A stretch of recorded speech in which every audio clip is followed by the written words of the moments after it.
For decades, the mantra of the modern world has been, follow your passion and the money will follow. It's a beautiful sentiment. It paints a picture of a life where work feels like play and every Monday morning is greeted with a smile. But there is a silent, psychological trap hidden within this advice, a phenomenon experts call the overjustification effect. To understand why turning a hobby into a career often backfires, we first have to understand why we have hobbies in the first place. A hobby is one of the few areas in life where you are the absolute sovereign. You paint, you code, you garden, or you play the guitar for one reason only: intrinsic motivation. You do it because the act itself is the reward. There is no boss, no deadline, and most importantly, no financial consequence for failure. However, the moment you introduce money into that equation, something subtle and dangerous happens to your brain. When you start charging for your passion, your brain's reward system shifts from internal to external. Suddenly, you aren't painting because the colors move you. You are painting because you need to satisfy a client's specific aesthetic. You aren't writing because you have a story to tell. You are writing because you need to hit a word count to pay your electricity bill. This is the monetization paradox. The very thing that used to relieve your stress now becomes the source of your stress. Psychologists have conducted numerous studies on this. They found that when people are given external rewards, like money or prizes, for an activity they already enjoy, their spontaneous interest in that activity actually decreases. Why? Because the play has become work. The want to has become a have to. Think about the photographer who used to spend their weekends hiking through forests, waiting hours for the perfect light to hit a mountain peak. It was a spiritual experience. Now, imagine that same photographer shooting 3 weddings in a single weekend. They are exhausted.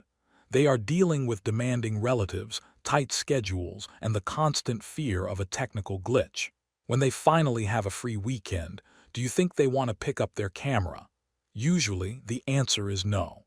The camera has become a symbol of labor, not a tool of liberation. By monetizing your hobby, you effectively burn down your safe house.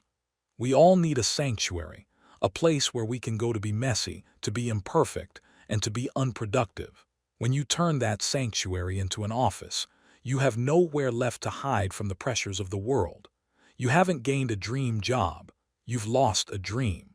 The second reason why turning a hobby into a career is a dangerous gamble lies in a single word: autonomy. In its purest form, a hobby is an act of rebellion against a world that demands results. When you sit down to play a video game, bake a cake, or write a poem as a hobbyist, you are the ultimate dictator of that domain. You decide the how, the when, and most importantly, the why. If you want to spend 5 hours obsessing over a single brushstroke, you can. If you want to leave a project half-finished for 6 months because you've lost interest, no one is there to stop you. But the moment you turn that hobby into a profession, you hand over the keys of your kingdom to someone else. The market. Suddenly, you are no longer creating for yourself. You are creating for an audience, a client, or an algorithm. This shift is what we call the institutionalization of passion. When you do something for money, you are no longer governed by inspiration. You are governed by expectation. Imagine a hobbyist woodworker who loves building intricate, hand-carved chairs. It's a slow, meditative process.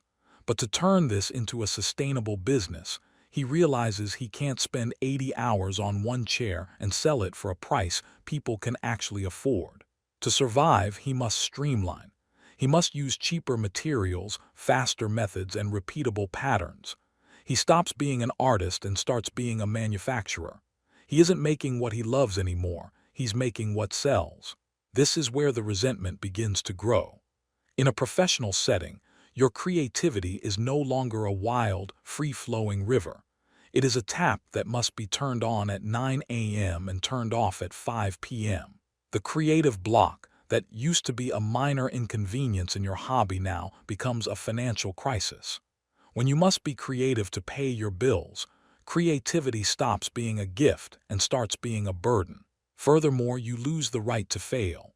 In a hobby, failure is part of the fun. It's how you learn. You can burn the cake, hit the wrong note, or write a terrible first draft, and it doesn't matter. But in a career, failure has consequences.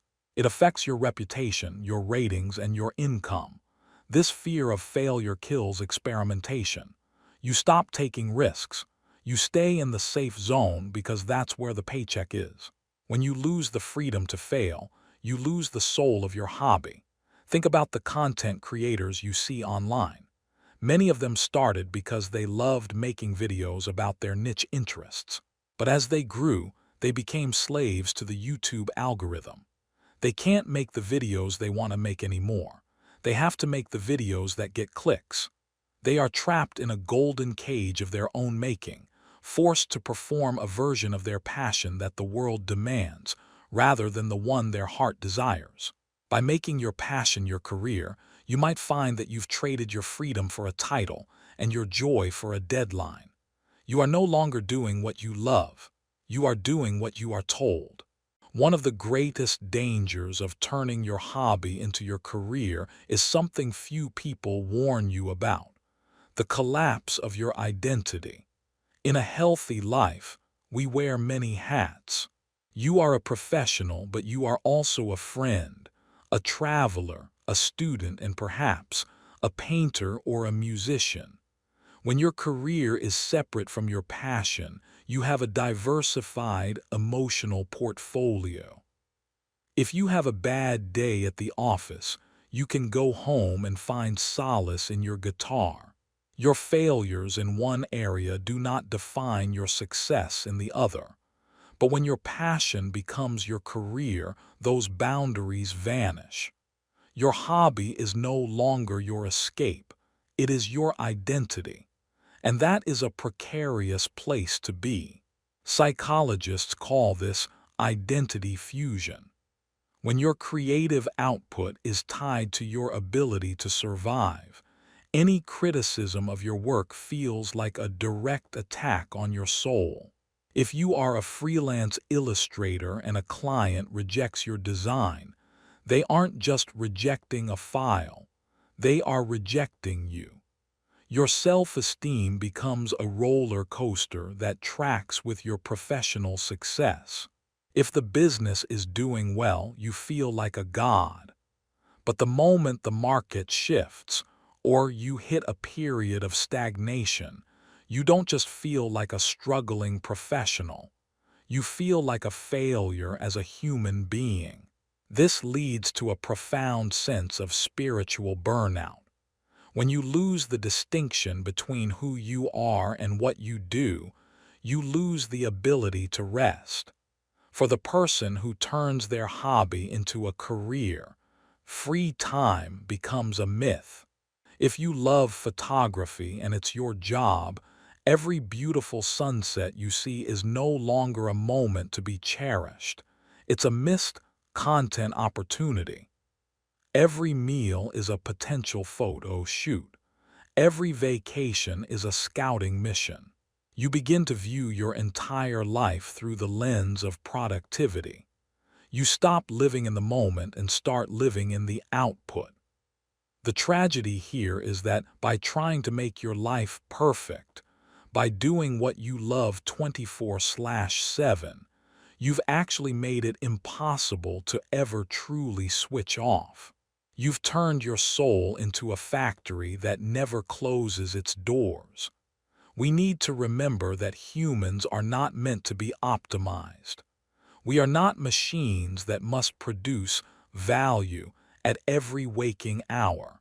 By keeping your hobby separate, you protect a part of yourself from the harsh judgment of the marketplace.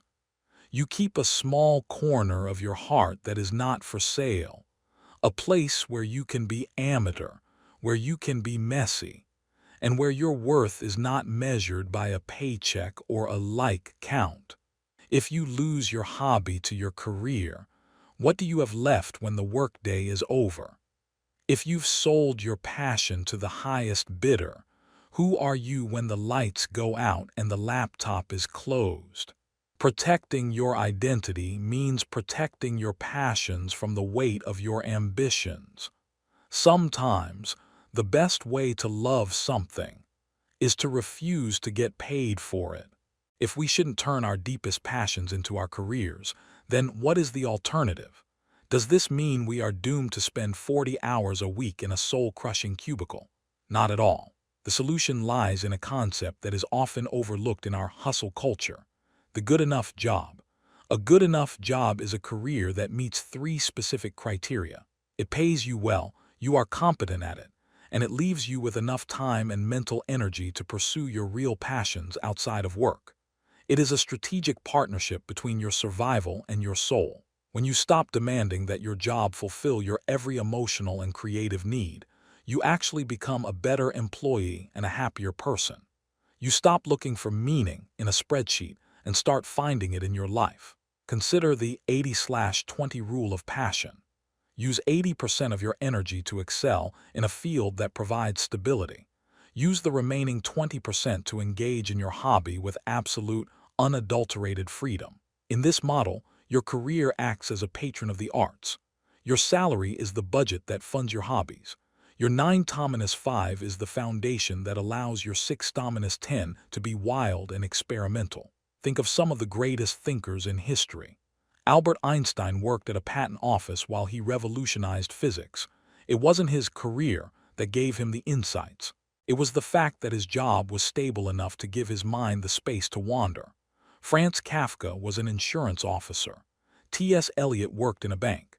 They didn't view their jobs as burdens, but as anchors that allowed them to drift safely into the deep waters of their imagination. By choosing a career based on aptitude rather than passion, you avoid the burnout we discussed earlier.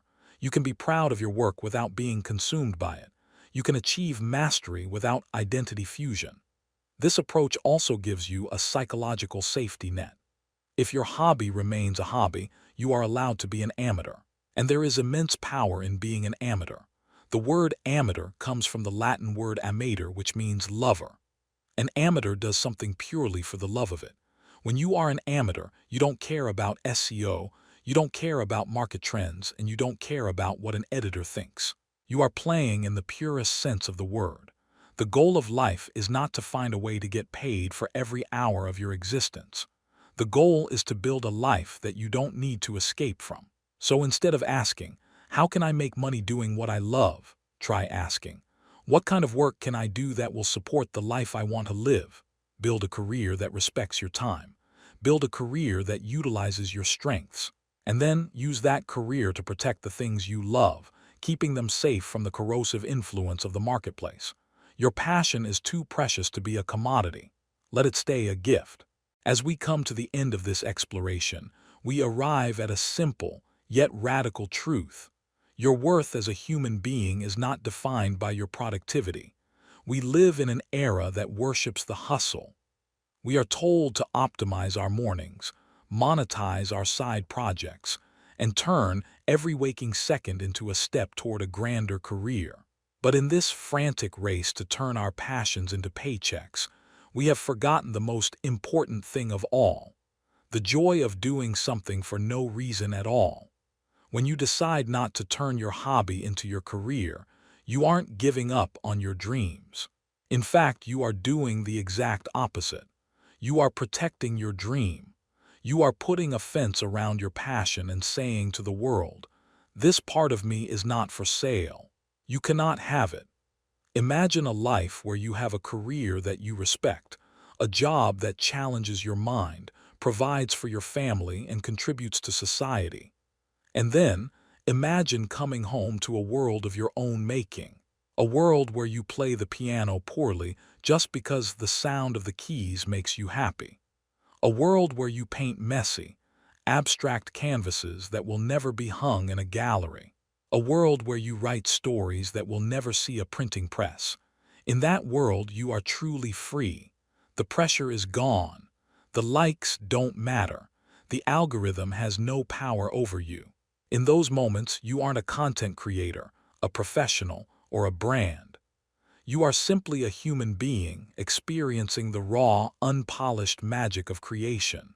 So, if you've been feeling guilty because you haven't turned your love for baking into a bakery, or your love for fitness into a coaching business, stop. Give yourself permission to just enjoy things. Understand that a hobby doesn't need to produce a product to be valuable. Its value lies in the peace it brings to your mind and the fire it keeps lit in your soul. Life is not a business plan. It is a series of experiences. And some of the most beautiful experiences are the ones that don't make a single cent. As you move forward, look at your passions. Cherish them. Treat them like a secret garden. Tend to them with love. But don't let the weeds of commercialism choke the flowers.